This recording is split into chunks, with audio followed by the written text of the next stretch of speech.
returns to Part 1. Part 1. You are going to hear a conversation about purchasing a cellular phone. First, you have some time to look at questions 1 to 6.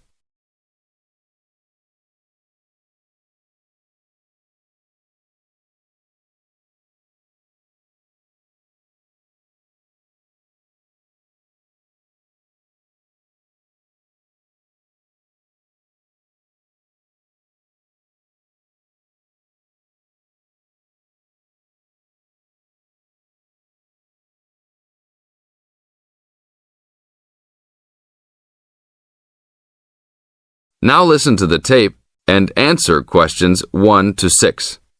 Excuse me, can you give me some information about purchasing a cellular phone?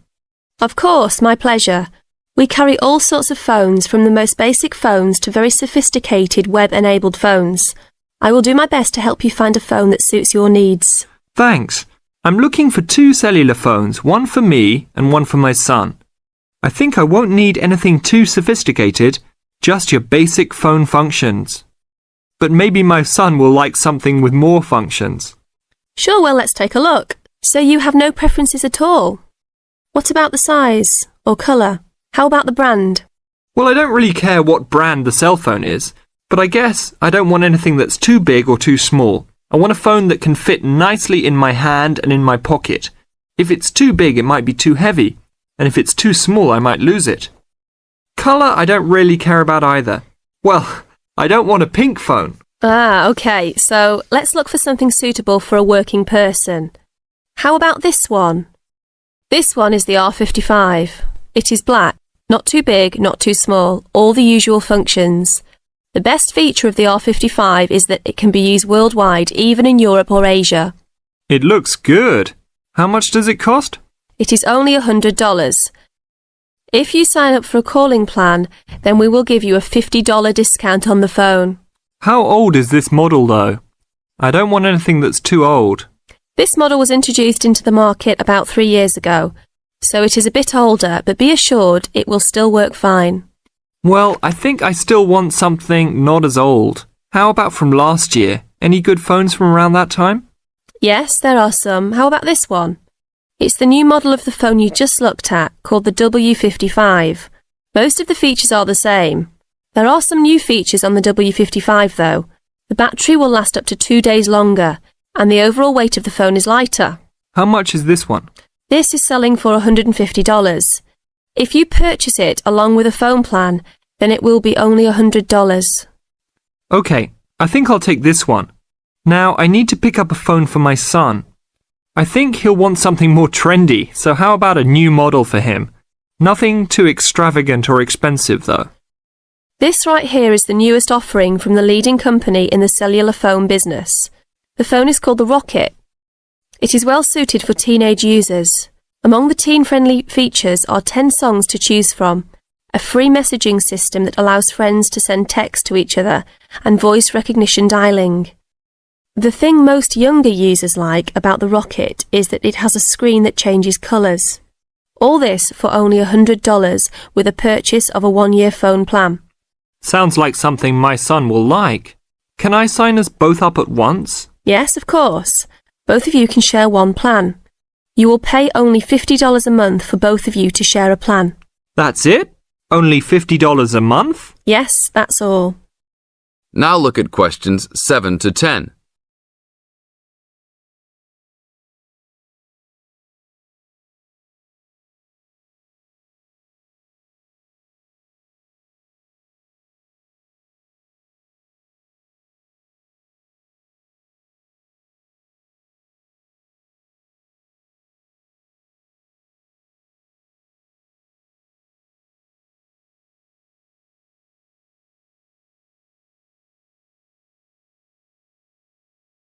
Now listen to the tape and answer questions 7 to 10.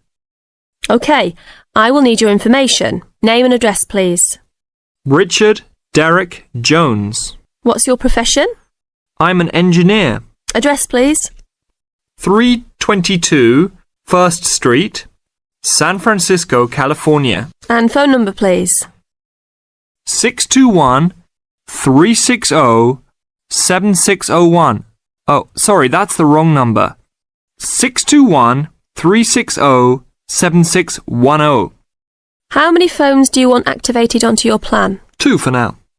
Thank you very much. Your phones will be ready in a minute.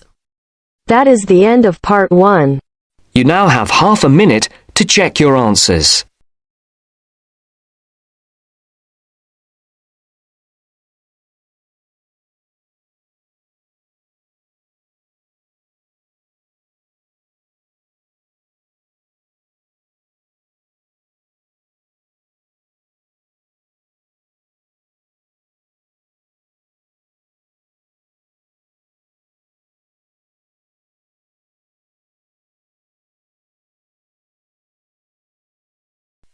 Now turns to part 2.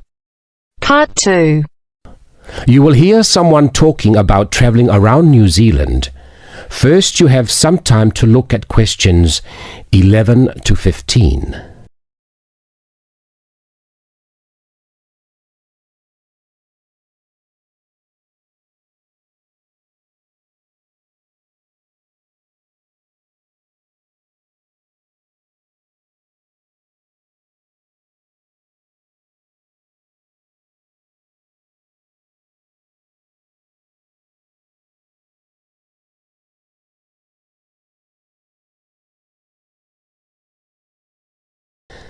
Now listen and answer questions 11 to 15. When thinking about beautiful countryside or stunning views, it has long been accepted that Australia and New Zealand have few equals. What is perhaps slightly less well known is what these countries can offer to the avid train enthusiast. Both countries have railways which pass through breathtaking scenery in the utmost of comfort. In New Zealand, you can travel from the country's biggest city, Auckland, to where a third of the population lives, its capital, Wellington, on the longest passenger rail service in the country, the Overlander. Crossing 681 kilometres, the train winds through the lush farmland of the Waikato and up the Raurumu spiral onto an amazing volcanic plateau surrounded by native bush. On a clear day, you will be able to see 3 of New Zealand's most famous volcanoes, Mount Ruapehu, Mount Ngauruhoe and Mount Tongariro. The whole journey can be completed in 11 hours, but for those keen to see a little more of the country, the trip can be extended over 3 or 4 days. This gives travellers the opportunity of seeing the famous Waitomo caves, relaxing in the mud pools of Rotorua, or skydiving over Lake Taupo. Moving on to the South Island, you can take the Transalpine through the Southern Alps, travelling from the South Pacific Ocean to the Tasman Sea. Climbing from Christchurch right into the Alps, this 223-kilometre trip is particularly impressive as the train passes through 16 tunnels before descending to Greymouth at the end of the line. Taking only 5 hours, this is a relatively short trip, but it is worth noting that this journey has been listed as the 6th most scenic rail route in the world. For those that are not so keen on mountains, the South Island has a second option, the Transcoastal. With the sea on one side and the mountains on the other, it again shows some of the best scenery New Zealand has to offer. Also taking 5 hours, one of the highlights of this journey is the opportunities for whale watching. The fortunate few that see whales are well rewarded, but there are more common sights which are just as enjoyable, such as penguins and seals. Before you hear the rest of the recording, you have some time to look at questions 16 to 20.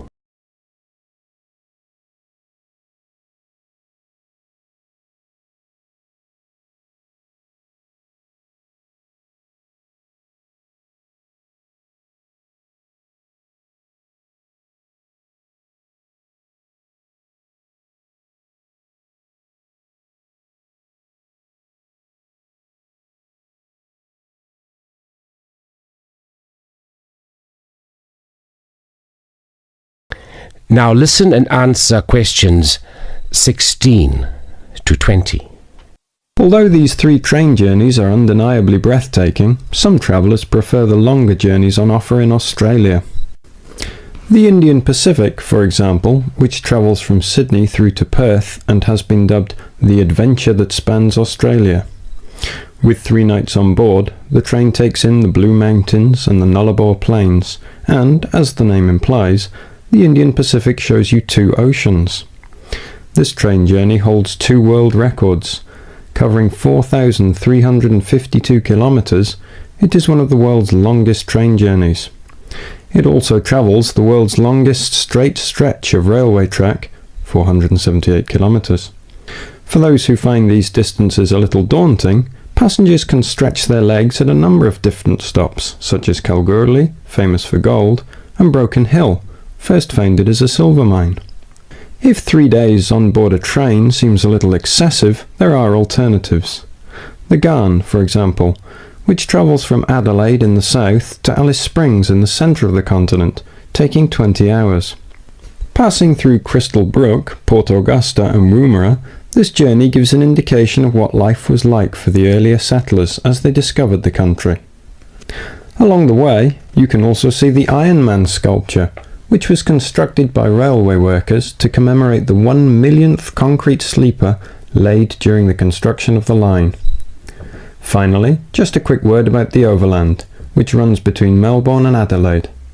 As the first train to travel between the capitals of 2 states, it is a historic as well as relaxing way to travel, and is famous for being the oldest long-distance train journey on the continent. With so many memorable journeys to choose from, the only problem you will have is knowing which one to do first. That is the end of part 2. You now have half a minute to check your answers.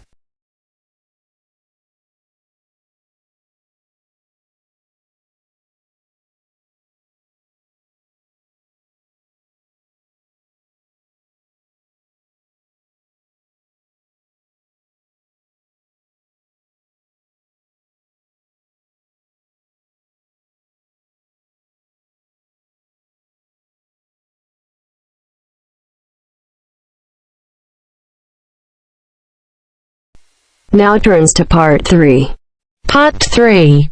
You'll hear an introduction about canoeing.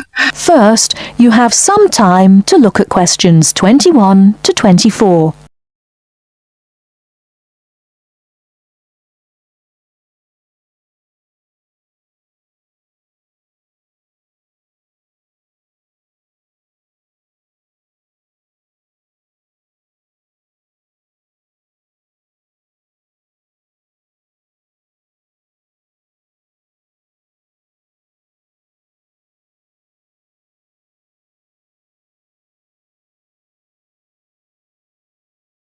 Now, listen carefully and answer questions 21 to 24.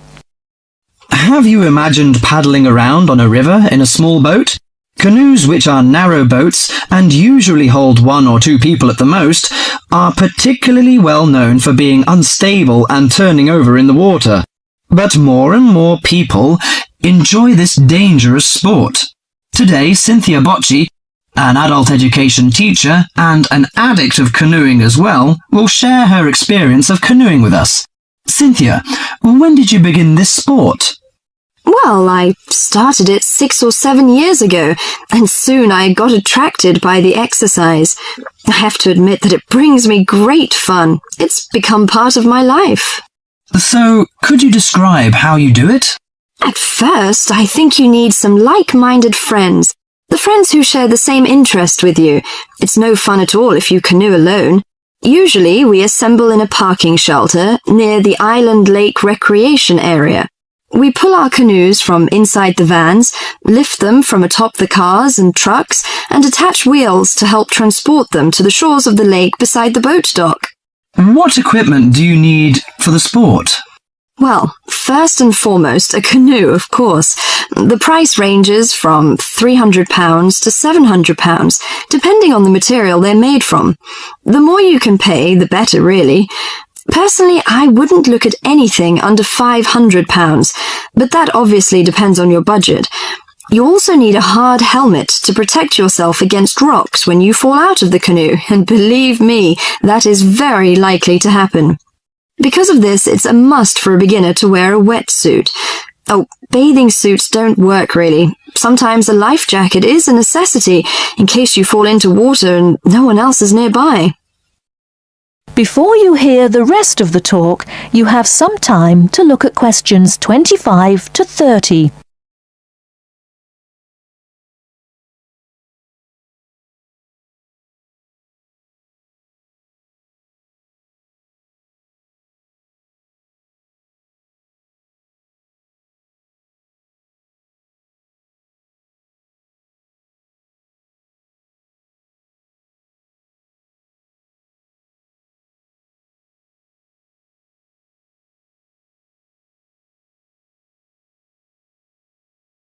Now listen and answer questions 25 to 30. Think it's all worth it? Absolutely. I just love it. It's exciting, exhilarating, yet it's peaceful and it's calm. You can work as hard as you want to, or you can take it easy. In addition to having fun, canoeing offers a workout without realizing you're working out. Besides being a great exercise, which is good to heart and lungs, you gain strength and mobility. You build strength not only by paddling, but also from lifting and carrying your canoes. You can also exercise your mobility. Frankly, I never had upper body strength until I started canoeing. Now I can pick my canoe up and carry it on my shoulder with no problem. However, it's not just a workout of the upper body, but also a total body workout. If you're doing it correctly, it's a great calorie burner.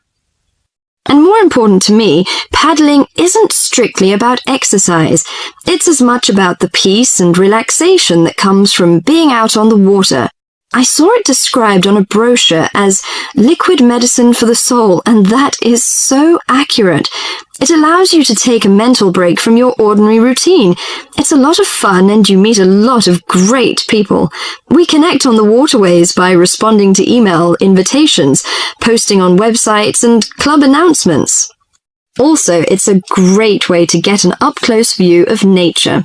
You can sneak up on wildlife. I've been right next to ducks, deer, and all kinds of birds. You just get a different view than you can get on land. I especially enjoy camping by canoe.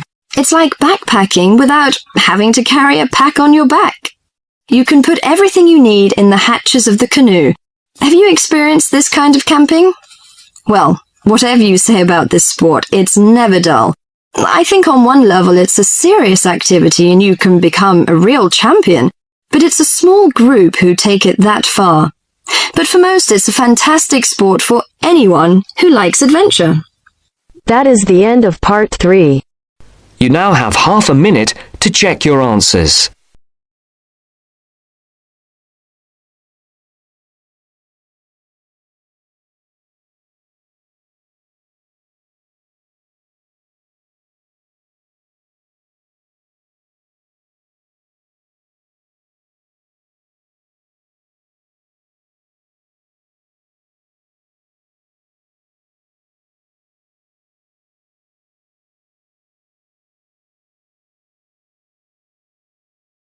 Now turns to part 4.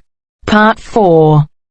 You will hear a tutor giving some business students instructions about a finance project. You now have 30 seconds to read questions 31 to 36.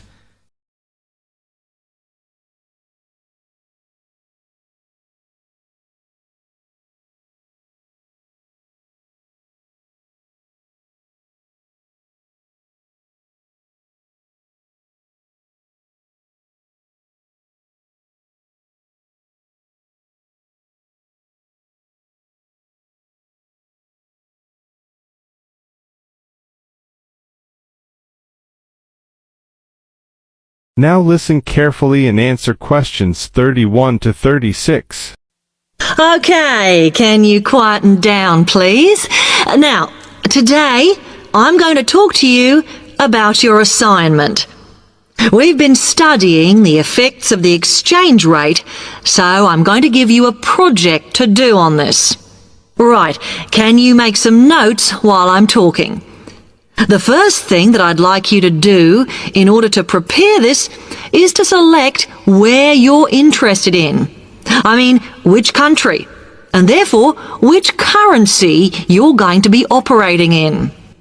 Okay, now the purpose of the project is to make money, and I'm hoping some of you will make a significant amount.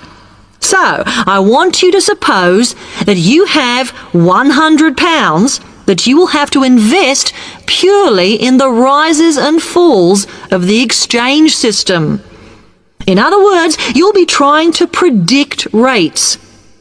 This is a project that you'll be doing together, but before you work together, you'll have to go off and research what you need to know about the economy of that country and how well it's doing or is expected to do in the near future.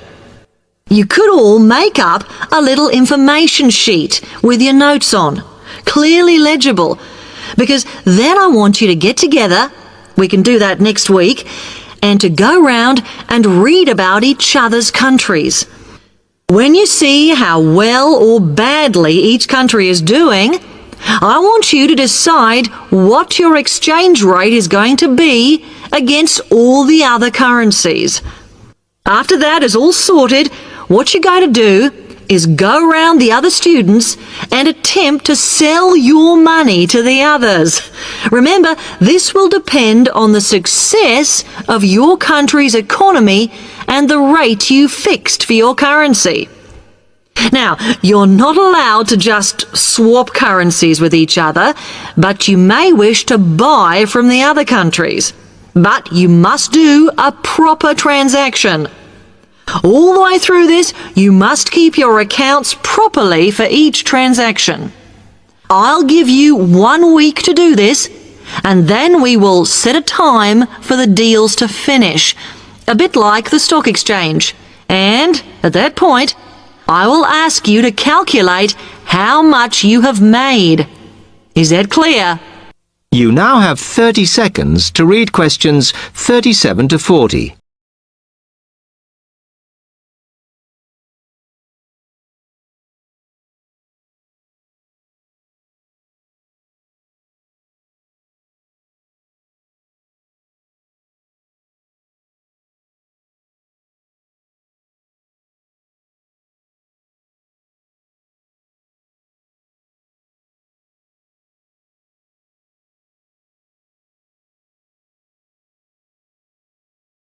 Now listen carefully and answer questions 37 to 40. Okay, now before you begin that, there are a few things I want you to read up on to prepare. You need to look at the economies of the UK's main trading partners. I don't mean all of them, because that would be over 80, but just the 29 principal ones. There are summaries in the last 3 books on the book list I've given you. And so that you can practice applying the criteria on assessment I gave you, I'd then like you to focus just on one sector across all the countries. The most common one across every country is farming. But as much agricultural produce is for domestic consumption, I'd like you to look at manufacturing. Then, I would like you to do a detailed investigation of one particular aspect. I was going to give you a choice, but I think as we've just started the course, it's better if we all look at the same thing, and then we can discuss it in the seminars. So, the thing I'd like you all to look at is fluctuations in import prices. Now, you need to do all that before you start the project, as it will help you assess the economies of the countries you'll be representing in the project. Don't worry, you've got plenty of time. Exam week is December the 8th. Then it's the holidays until January the 6th, so I don't need the project in till February the 5th. Is that okay? Now, any questions on this, because That is the end of part 4. You now have half a minute to check your answers.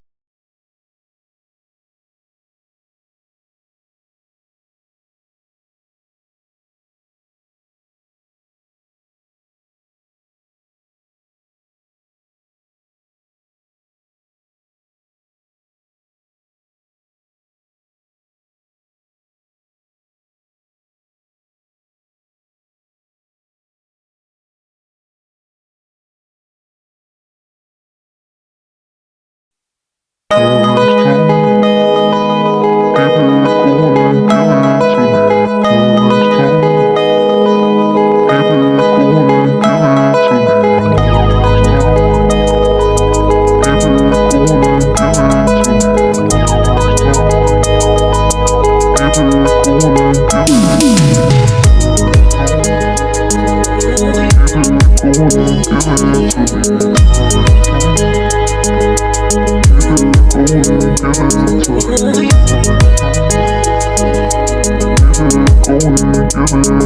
me.